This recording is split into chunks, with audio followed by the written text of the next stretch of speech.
Hi, welcome back. It's Emily. This is going to be another adoption info video. In our last video, we had just kind of completed the phase 1 and moving into phase 2. And we did that this summer. We've been busy kind of taking care of stuff, paperwork, payments, trainings, appointments. It's been a lot, but we're kind of nearing the finish line.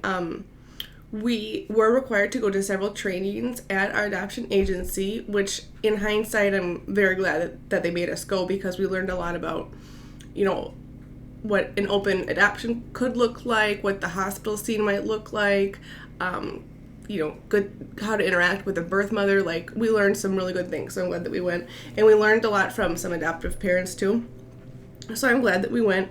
And then besides the training, we've been really kind of getting ready to do our letter, our birth parent letter, which is when we kind of write about ourselves and it gets posted online and in the book that the agency uses, and the birth parents use that to pick out, adoptive parents to meet.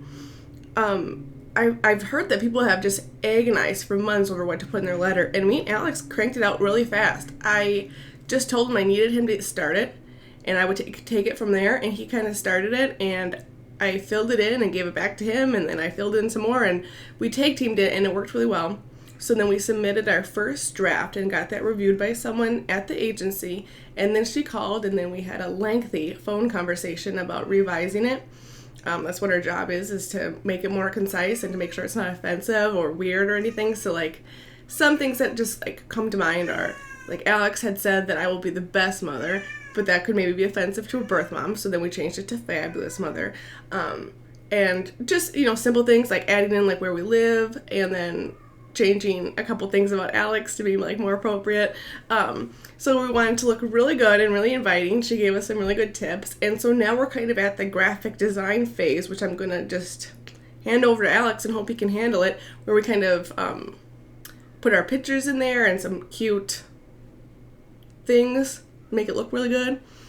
So our plan is still to be done by the end of summer, to have our letter completed and in the book.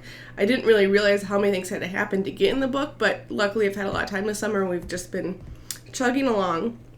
I also just wanted to touch on that I'm feeling really excited about adoption, and a lot of relief and relaxation comes with that decision, but at the same time I definitely still grieve the infertility stuff. That hasn't gone away.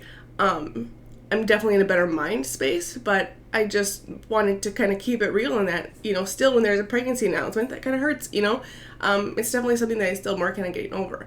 But this adoption's really been a great thing for us so far, and I hope it continues to work out well. Our next steps are going to be for the whole staff is going to review the letter, make sure everyone kind of approves it, and then it will get in the book, and then maybe I'll do another video. And then once it gets in the book, usually the birth mom will, pick a couple she likes and meet with them, and then if she likes them, stick with them, or maybe choose another one. Once in a while, there's a last-minute birth situation. So we just heard of a story that someone got in the book and then 19 days later got a kid. So it really could happen at any time. And we're not super prepared, but we're getting there. Would love to know your thoughts. Thanks for tuning in, and I will let you guys know when we officially get in the book. Thank you. Bye.